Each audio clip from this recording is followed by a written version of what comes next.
Welcome to the Charity Changemakers Podcast, the show where we dive into the journeys, challenges and successes of the leaders shaping the sector today.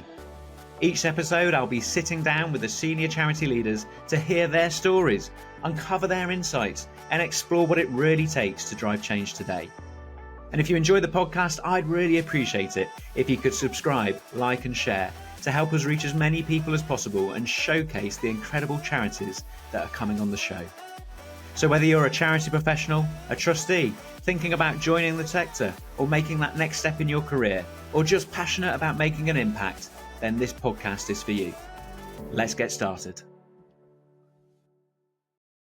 Well, I think you're in for a treat today because I've been joined on the Charity Changemakers podcast by David Knott, who's the Chief Executive of the National Lottery Community Fund.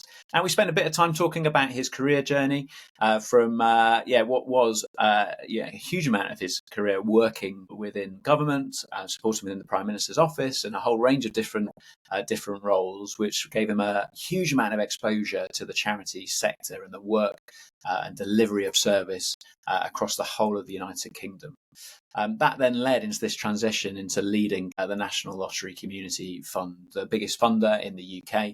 Through the time of this podcast going out, they'll have given out another, doing some quick maths here, six grants, a grant that they're giving out every 8 minutes to organisations across the UK. So have an impact, have a real finger on the pulse as to what's happening across society in the UK because of the needs and demands and things that they see placed upon the charity sector, from applications that come in, understanding where the gaps are, but also through their funding officers that are working day in, day out across the country.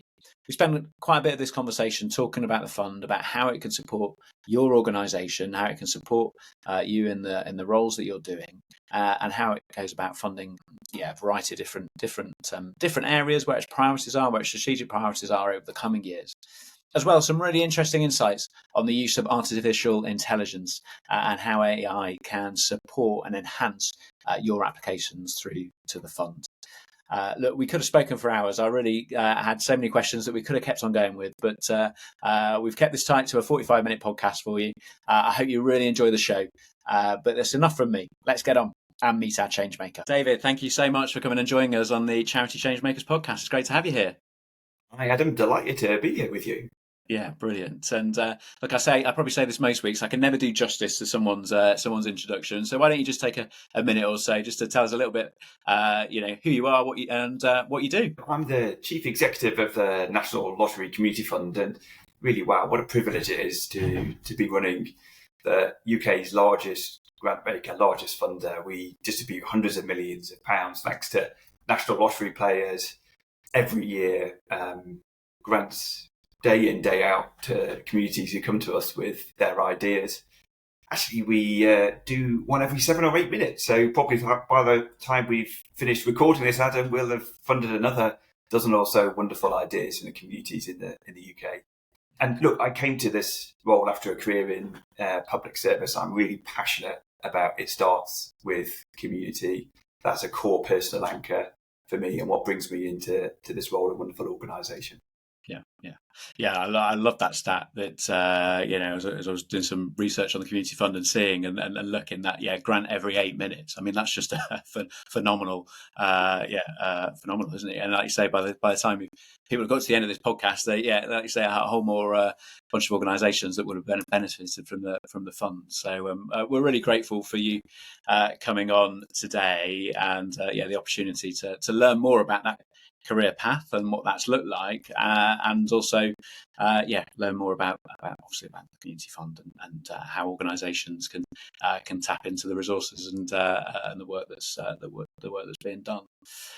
We have these quick fire questions though, where opportunities for our listeners to get to know you a little bit better as we start the podcast.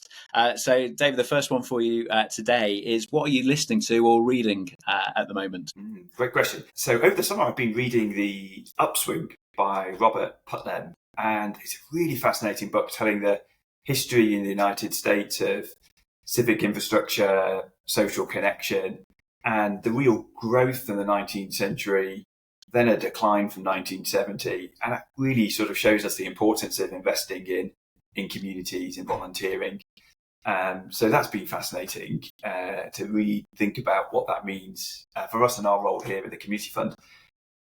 I guess on a lighter note, I've got young daughters. K-pop Demon Hunters is definitely very regularly played in our household at the moment. And if you've not heard it, Golden, as they say, is going up, up, up. Yes, right, okay. Well, you've lost me. Although I've got 13-year-old daughter, maybe I've just either been covering my ears, or it's still to come. So yes, but no, that's great, lovely, thank you. And I love this next question. I think I've grown to love it. I think maybe I thought it might be a bit of a challenge for people at the start of the podcast, but now we're 14, 15, 16 episodes in, I can't remember now exactly, into season 2. We've had some great answers to this question. But what is a quality, David, that you had as a child that you still have today as an adult? Probably most of them. I was very curious as a child in a few different ways.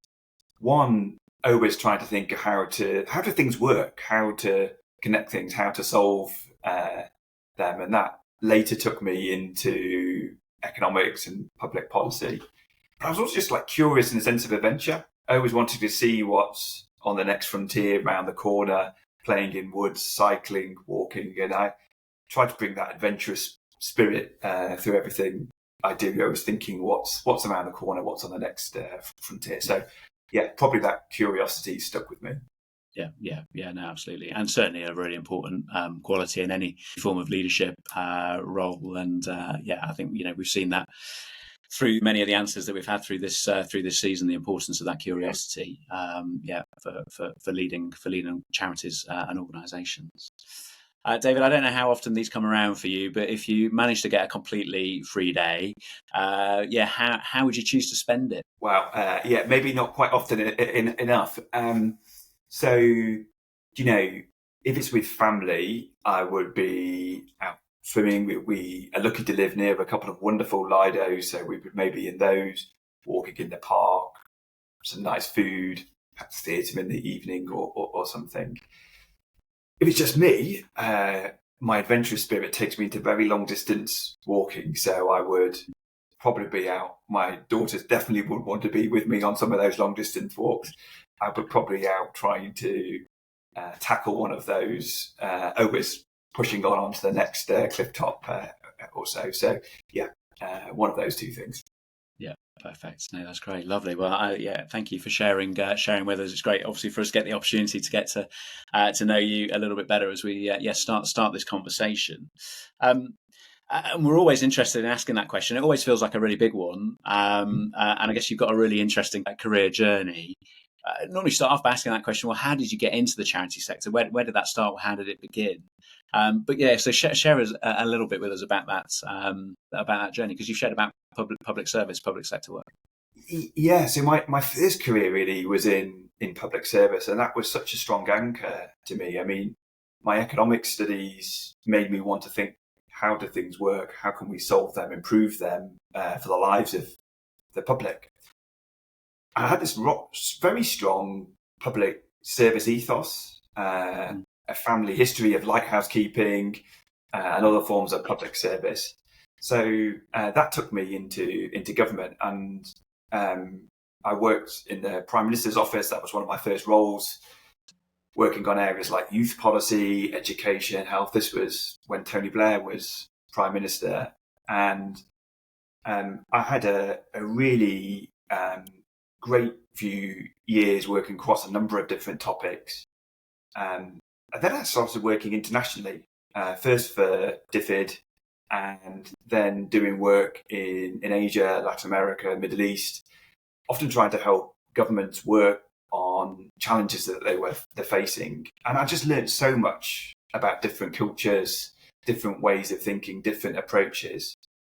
And so it was actually then after the financial crisis in the early 2010s, I came back into government to be the deputy head and then the director of the Office for Civil Society, the part of government responsible for charities, volunteering, philanthropy, social investment.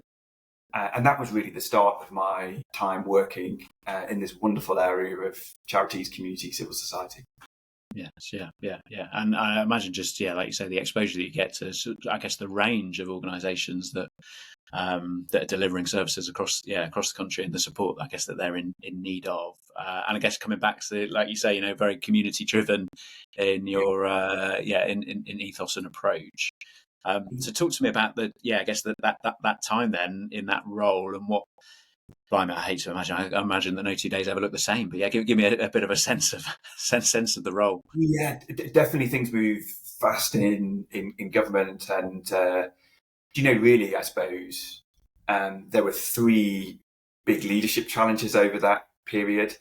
I sometimes talk about them, the A, B, C. So first of all, it was austerity and a kind of rebalancing of the state, and how to grow, support the charities, community groups, grow more volunteering in and around our public services. Then came Brexit, and the generational, the economic challenges that were behind that. And I was responsible for our no deal work there, having some military leadership as well as running our official work. And then, of course, came COVID. And that was almost the greatest of them, working on the largest funding package anywhere in the world, the £750 million. That was sort of three defining leadership challenges of that era through the 2010s. But what I really saw through all of that was the power of community. I really saw how community resilience is really at the heart of what we need to do to solve some of the big challenges we face as a society. And it was from there, after COVID, that I came now 4 years ago to join the National Lottery Community Fund as its chief executive. Yeah, absolutely. Okay, great. And I guess we'll get on to talking about how that transition. I guess just thinking and reflecting on time in government, and I recognise that it changes all the time, and I've got no particular insight in that sense. But what's your sense on, because obviously charities play such a vital role, across the whole of society, from things like maybe your local Lido that you've mentioned, enjoying, right through to mental health services, youth provision, services for the elderly. What is there that, I guess, that of course there's that appreciation, I guess, at government level of the amount of work that charities doing, but I guess charities will often feel like they're fighting for every penny, every pound. Was that opportunity, I guess, to advocate on their behalf into government, and I guess that awareness of just the breadth of what the sector gives to the country. You're so right, Adam, and you cannot move in a single area of our daily lives, let alone public policy, where we're not touched actually by the work of charities or volunteers or philanthropy. And sometimes that hasn't always been seen or perhaps recognised or appreciated. And that was a major role of the Office for Civil Society. So, when we were there at the very start of COVID, thinking, look, there's going to just be huge pressures here in our hospices, in all of the frontline services that charities are delivering for people day in, day out. We'd already built up a lot of challenges by that point. Could see that there were new costs, new pressures, new demands coming into the sector at a time when actually funding and some of the sources of funding into the charity sector were under real threat. So, my role there, I felt, was really being able to flip that telescope to say, actually, how centrally charities are to us responding to this coming pandemic. And so for me, yes, that is absolutely a role that I think at our best in the Office for Civil Society we played. But it's an enduring one too, right? Getting the right relationships between government, private sector, civil society and the charity sector. I think that's an enduring challenge to us all, whatever leadership role that we play. Yeah, absolutely. Because you're absolutely right. I mean, the value that the sector gives back is far more than what they receive. Charity is able to, the amount of value it brings to the local community and the work that it delivers is huge. And we see it every day in our lives, but it also is told in the numbers too, right? 180,000 charities across the UK. Actually, some of the deepest civil society of any other country around the world. More than £260 billion in value that's brought into our society and economy each year. This is huge. So we know it in the stories, but we can see it in those numbers too. Yeah, absolutely. So for you personally, during that time, was there something that was was there an itch that needed scratching? Was it actually, I really want to make that move into the charity sector, or how did the opportunity come about? How did that happen? Yeah, well, look, I guess I had seen from so many different places my work overseas, and then through those three big challenges of that time, the real power of community and the opportunity here inside the largest community funder, thanks to the National Lottery players, to be able to both actually get that day-to-day difference we've talked about, every 8 minutes we are able to fund a project here in the UK. So there's sort of day-to-day difference that we can make in people's lives, but also the opportunity to say, actually, we need something different. How do we influence and inform, bring the evidence, the learning, the insight on behalf of communities to decision makers? And that's really, for me, what excited me about the role here. And coming into an organisation with a really proud history, now 30 years that we've had this National Lottery, what a wonderful thing in our society, but taking it from that era out of COVID into the challenges ahead. And that's really what we did here with It Starts With Community. We went out, listened, heard what people really wanted us as a community funder to be focused on. And that's really the hallmarks of our strategy, which we're really proud. I'm very committed to. Everyone here is to be working on day in, day out in the years ahead. Yeah. And how have you found that transition from working in government to working in the charity sector? I guess I guess there's some similarities and I guess things that maybe are polar different. Yeah, talk us through. Yeah, I guess some of those opportunities, challenges, differences that you've faced. Yeah, it's a really good question, and there's obviously differences in style and approach, and also personal differences as a leader too. So, huge things can happen in government. You've got some really big levers there in policy, funding, legislation, and regulation. The power of government to convene, to bring people together around an issue, and I learned so much, particularly in the Office for Civil Society, which was quite an outward-facing part of government. Here, the National Lottery Community Fund, we're a local relational organisation. We've got this operational, in a way, much closer to communities, and that just brings so much joy. I find that so fulfilling to get closer to the real issues. Sometimes it's messier, of course. In government, you're sometimes a little bit removed from that, but that ability which we then have and that privilege that comes with it of being able to fund real things inside communities. On a personal note, I suppose the big change from being in government is you're behind ministers, and actually it's about ministers and how politicians are leading on the issues of the day. And inside the voluntary sector, you're much more visible, and it's absolutely right that I'm here on your podcast and in other places, Adam, talking about what we're doing, how we're doing it. But that's definitely different, and I've enjoyed that leadership journey, leading an organisation in a different way to being inside government. So definitely differences there, and that flipping the telescope to really start with the hopes, aspirations, needs of people in community, and how do we get the systems around us to join up to work for them. Sometimes you're looking at it from the other end of the telescope. So it's a real privilege, a real joy, and there's been both a personal leadership journey for me over the last 4 years here. Yes, yeah, absolutely. And how do you think the space is evolving? I mean, there's probably very limited charities here that are listening to this, or people that are listening that haven't, had interactions with the National Lottery Community Fund at some point in their history, either in the organisation that they're in now or previous ones that they've worked. Obviously, as the biggest funder of and a range of things that that are funded, obviously so well known. But like you say, things are always evolving, things are always changing. What's that look like, I guess, in the time that you've been there with the fund? Yeah, well, we learn so much from our history too, don't we? So just this last year, we've celebrated the 30 years of the National Lottery, and reading some of the history there, actually something like 250,000 different charities and projects that we've supported over those 30 years.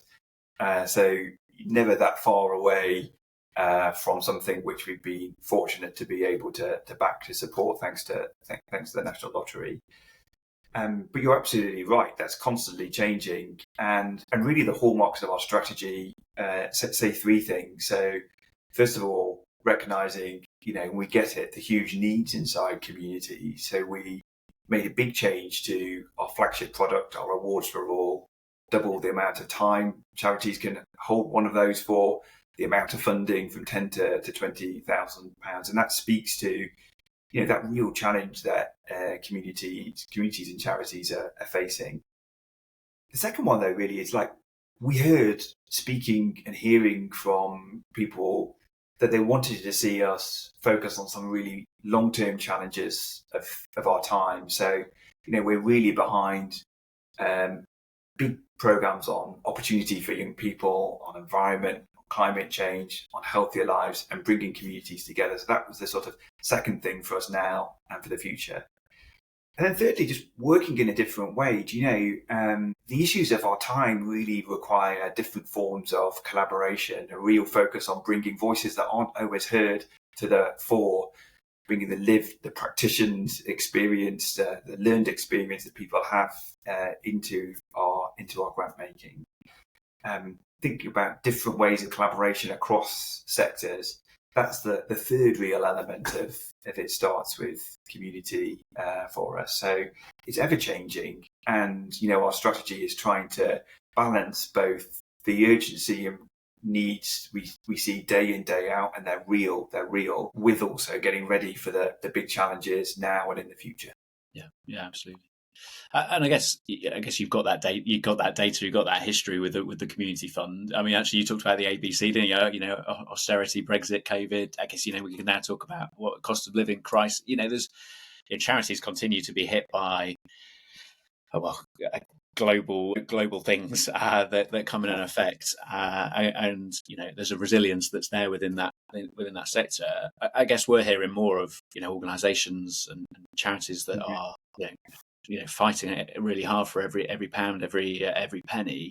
Are you seeing an increase in the amount of engagement applications? What's that kind of look like for the fund? Yeah, look, if they were the A, B, and C, the leadership challenge of the time is really the debt one. All of those three challenges have brought huge amount of financial challenge personally to people's lives, in communities and charities, and of course at the national level in government too. So we absolutely get that, and we do see that we've over recent years seen a rise in applications and then our funding in areas like food poverty, in employment support, in housing, in homelessness. And it's really important that we're connected, we're relevant, we're here for everyone. My message really to charities, perhaps who haven't come to the National Lottery before, is our funding is available, it's responsive, particularly our National Lottery Awards for All. It'll only take 20 or 30 minutes for you to apply. We try to keep those success rates high at 50%. We are, yes, seeing a lot of demand into our funding, and there's difficult choices to make that our teams do day in, day out. But we're here for everyone, and my message would be, come to us, we get it.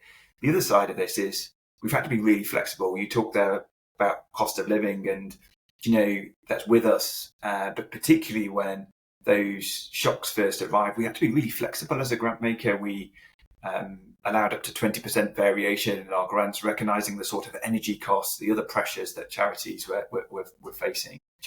the challenges of our time require us to work together to be adaptable to this. And my message as a funder is we're here for you. We're open. Come to us with your ideas. And we actually this year have a record amount of funding. It's our largest year yet. We'll probably distribute something like £900 million of grant funding this year to respond to the challenges, to the ideas, the hopes that communities are coming to us with. Yeah, absolutely. I guess there's, and I hadn't really thought about this before, but I guess there's some similarity to working in government as to working as one of the biggest funders, in that I guess that you know there's difficult decisions to make. You can't please everybody all of the time. I guess you've got to make decisions around this greater good, I guess, and weigh things up. But you're absolutely right, then. But I'll just say, it's important we invite people into that conversation. So whether in government or as a funder or in any walk of life, actually it's about how do we bring people's voices, participate into sometimes those difficult choices. Because you know what? People get it and they'll have their own ideas. I've just been involved in a big youth strategy, and we brought young people's voices into that. And they've actually got the ideas. They also understand the challenges and the trade-offs being made. So my message would always be for public institutions: open yourself to those. Don't close the doors to those. Yeah, and I think for someone like yourselves, again, you're a great barometer, aren't you, of what is going on out there in society, in these local communities, and being able to, I would hope, be able to feed that back up to government level, like you say, even just that, being able to see the increase in funding of youth services for food poverty. Actually, someone like the Community Fund is a great barometer of what's happening out there in communities across the country.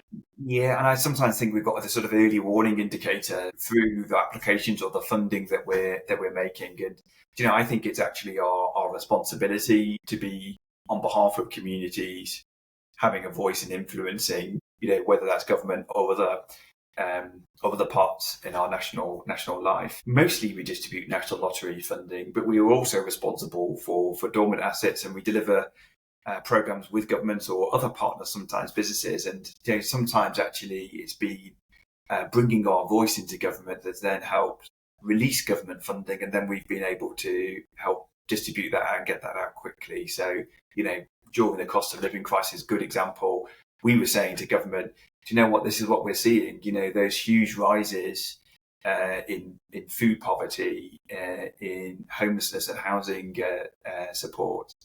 And actually that was what changed that calculus when the Chancellor then stood up and said, yes, we're going to release money, and we were able to then distribute that quickly, getting that money out to people in communities.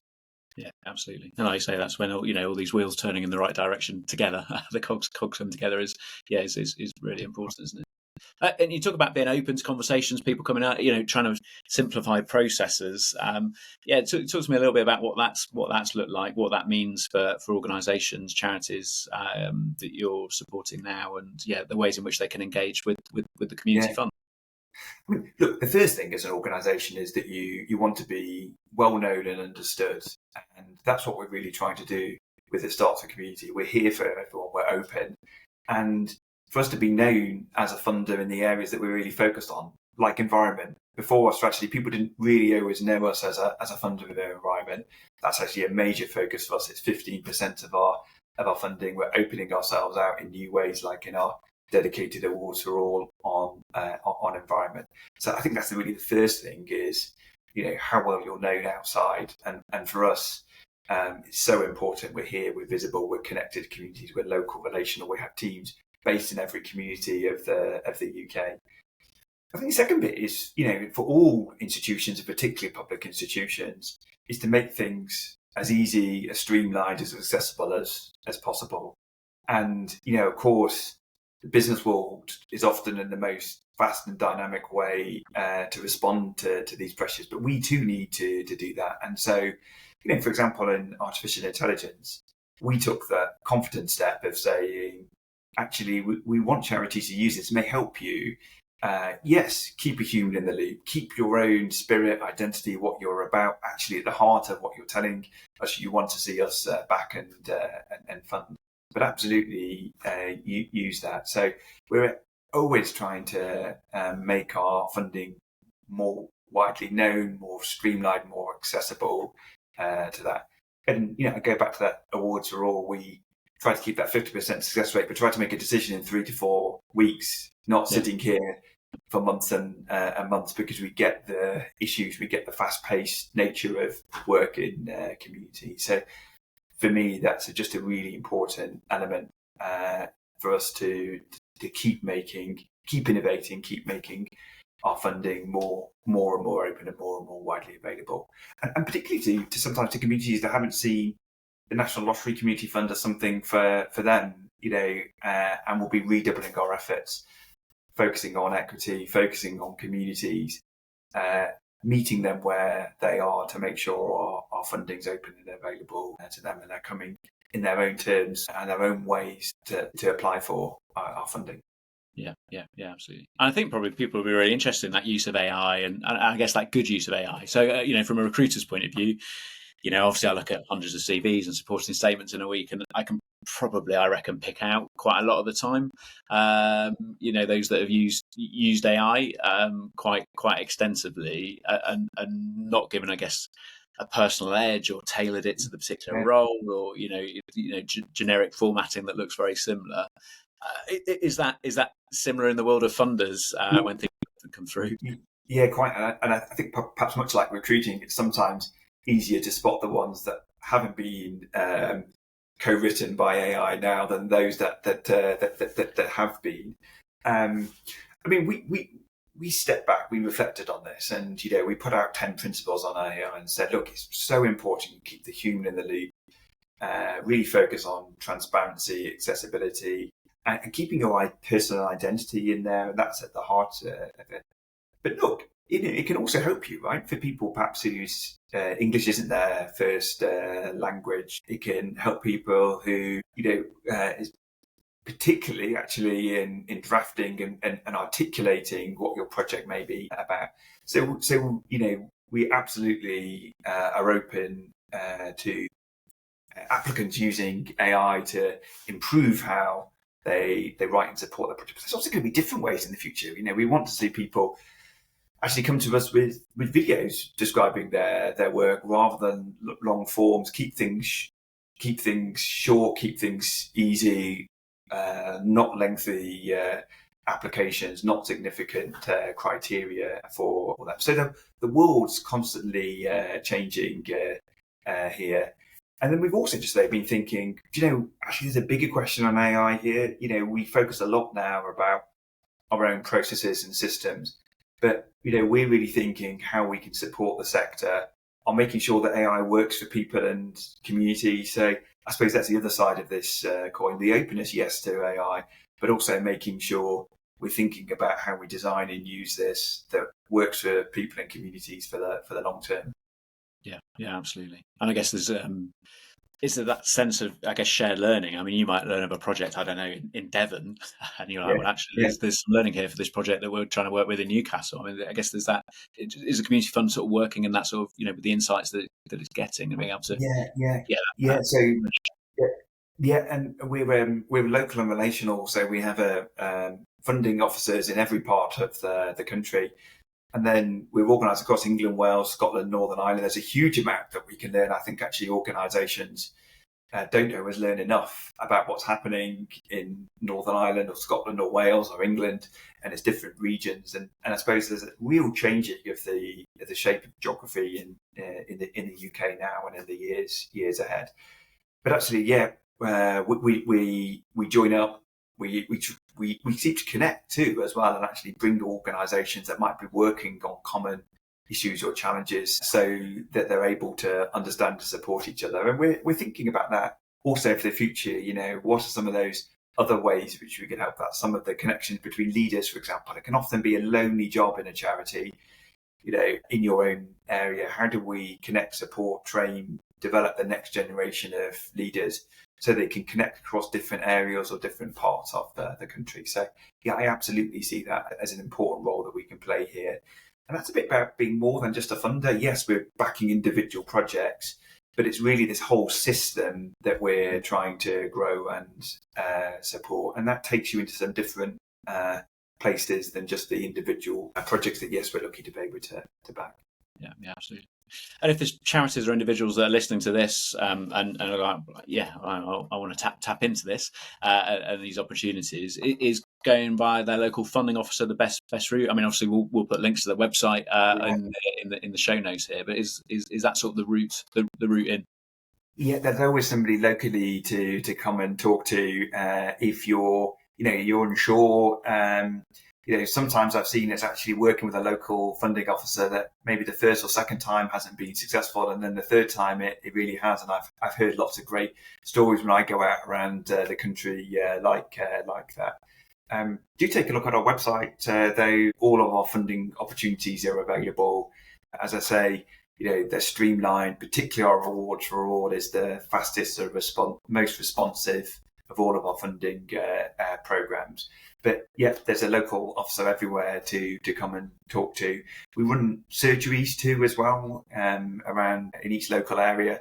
So sometimes bringing charities together to help actually think collectively also about what some of the needs and issues are locally. So that would be my message to charities. Do both. Look at our website, see if there's a funding opportunity that meets what we're trying to achieve there, and come and talk to us.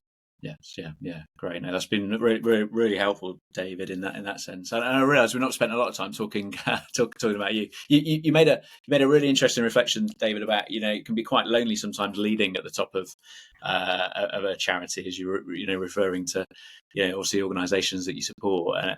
And I wonder from you, as you made this transition into leading charity. Yeah, where is it that you can lean on? Where is it that you're getting your support from, or those things, or things that you think have helped you grow within the role? Look, leadership can be lonely, but it needn't be if you're open, you're connected. There are lots of other great leaders across this sector and across our public services. And, they've always been a great source of support to me personally. When I've sometimes wanted to say, look, I'm dealing with this challenge or issue. Have you seen it before? What's your advice or take on it? I've been really lucky to have some wonderful mentors and coaches over the years. I've got a wonderful chair here at the National Lottery Community Fund in Dame Julia Cleverden, and no one better than her with a breadth of experience to be able to support council. Me as a chief executive here, alongside also just a wonderful and wide-ranging board. You can also learn so much from your teams. There's I love writing our letters here at the fund, recognising people's 10, 15, 20 years of service here at the community fund. Most people have seen some version of a challenge or issue before. I speak passionately about us being one fund, that we work together, we rise collectively to challenge, that we distribute leadership so everyone knows the part they're playing in that. And I guess as chief executive, my role is to support that, not to put myself always at the centre of things. I think that can be sometimes dangerous as a leader, but playing the unique role that you can. And, when those difficult times come, they've come. I faced lots of big challenges over the last few decades in different roles that I've been in, trying to draw on the experience, the wisdom of others. Perspective also helps, right? I mean, family, friends, life outside of work, keeping yourself grounded, rooted in that, I think is just so important to avoid that fatigue, that overburn, that can sometimes come with leadership. Yeah, absolutely. And I get that sense that there must be. I mean, it could be difficult, I guess, in some ways to switch off from what you're doing, because I just thinking about, as you were talking about, your ideal day off type thing. You go to the Lido, go to the theatre, even go for a walk in where you be in a national park. All of these things may well have been the beneficiary of community funding, right? I guess there must be an enormous sense of pride when you see the plaque, or you see you walk in the door of these places and know that the place that you work and the work that you're doing and the team that is around you, and obviously the fund and the money that comes from the people playing the national lottery is just out there funding things on every street corner, right? Yeah, I've got this wonderful map near where I live in Brixton in South London, of all the things that we've funded.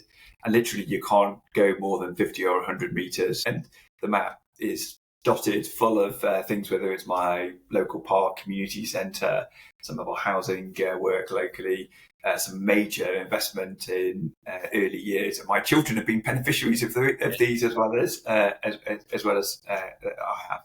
And I also remember where I grew up. I grew up in Nottingham, and it was a time after the coal mines had shut. And at the top of the hill, there was Gedling Colliery. And I used to go up halfway the hill, buy a lottery ticket in our local newsagent. And, you sometimes think, what difference is it going to make? And actually, it was thanks to the National Lottery that colliery site was then redeveloped. It's a wonderful park. It's a real place of tranquility, a lot of community activity going on that really preserves the heritage. And if, anyone here who's listened and connects with being from a part of the UK that has this sort of industrial heritage, you're really proud of that identity, but it can also sometimes be a bit of a sore, it's looking back than forward. And I suppose, what I see in my own life and in the communities that I've been part of is how the National Lottery has played just a real central role in both protecting where we've come from, but where we're going together as a community and as a society. And I see that whether in Nottingham where I grew up or in Brixton where I live now, and it gives me a real sense of pride. Yes, yeah, absolutely. And interesting, you talk of upbringing and yourself, I guess, at the early part of your life. If you could go back, David, and speak to yourself, I guess maybe coming out of university or the start of that career journey, and give yourself a piece of career advice or a bit of insight. What do you think you'd say to your younger self? It's a great question, isn't it? We all try to find certainty, but I would say don't chase certainty. We've talked here about some of those challenges of our time: austerity, Brexit, COVID, debt, some of these existential ones ahead of us, like the environment, like climate, like artificial intelligence, and how we make that work. What connects all of those is a huge power inside community. And I believe it starts with a community. The hope that brings is where agency really lies. And I would say to myself, don't chase that certainty. It's actually about the conversations, the resilience inside communities. And you find that as a leader, you grow as a leader in seeing that and adapting. But I think to my early self, I would be saying, do you know what? You might think it's going to be this, but there's some different challenges and twists coming. Yes. Yeah, absolutely. No, that's great. That's really, really, really helpful. Thank you so much, David, for coming on the Charity Changemakers podcast. Really grateful for your time. I think we could probably speak for hours, but what we'll make sure we do is that, I'm sure there'll be people that want to find out more. We'll absolutely make sure that there's links through to the Community Fund website, and obviously tagged on LinkedIn and various different places that we go out. So if people want to ask questions, want to find out more, they know the right route to come through to the organisation. Wonderful, and thanks for having me today. Yeah, no, brilliant. Thanks again, David. Great to catch up, and look forward to speaking again soon. Cheers. Bye now. Thanks for tuning in to this episode of the Charity Changemakers Podcast. I hope you've been inspired by the incredible work being done across the charity sector. And this episode is proudly brought to you by my business, Charisma Charity Recruitment. We are passionate about delivering top-tier recruitment services to the charity sector that we care so much about. If your organisation is looking for expert support, then we'd love to help. Please do get in touch today. If you've enjoyed today's conversation, please leave a review, and don't forget to subscribe, like and share, because it helps us reach more people and showcase the amazing charities that come on the show. And for more episodes, please visit our website, charismarecruitment.co.uk. So until next time, keep change making.